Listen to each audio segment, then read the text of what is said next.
Time is quickly running out for the US to avoid a government shutdown. The US government will run out of money to fund itself by the end of Saturday unless Congress can agree a last-minute deal. If the story sounds familiar, well, that's because it is. It would be the 22nd time in the past 50 years that US government services have had to be shut down because of a budget deadlock in Congress. The last time, in early 2019, saw a month of widespread disruption to the world's largest economy. The US House of Representatives has adjourned for the day and will reconvene in Washington on Saturday morning local time.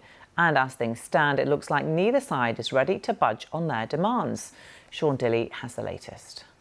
Well, this is what you get when the House of Representatives is led by a different party to the one that controls the Senate and also occupies the White House. Deadlock's not unheard of. The government shut down 6 times since 1990. And when they happen, they can last for a short time, even days. But there's usually a very clear reason why. Last time, for example, the government shut down in 2018. It was 35 days that those services were stopped. And this was because of a very clear disagreement about Donald Trump's wish to build a wall on the southern border. 2013, similarly, very clear policy disagreements saw a 16-day shutdown when representatives fell out over the provision of Obamacare. This time, though, the reasons are far less clear.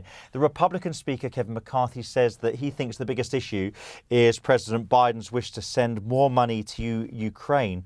But he said a short-term deal probably could have been done before now in exchange for stronger border protections on the south of the country. Now, it probably is the case that Kevin McCarthy could drive through a short-term funding deal to keep the government running, but that would mean working closely with Democratic representatives to push through a funding deal already agreed by both the Republicans and the Democrats in the upper chamber, the Senate. But around 9 hardline Republicans have made it very clear that if he works with their opponents to pass the deal, he'd be forced from office. So then, what are we left with? Congress has until midnight tonight to see if they can reach a deal.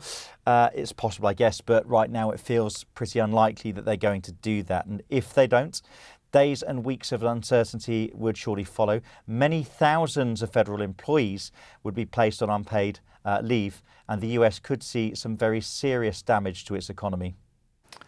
Sean Dilley in Washington there.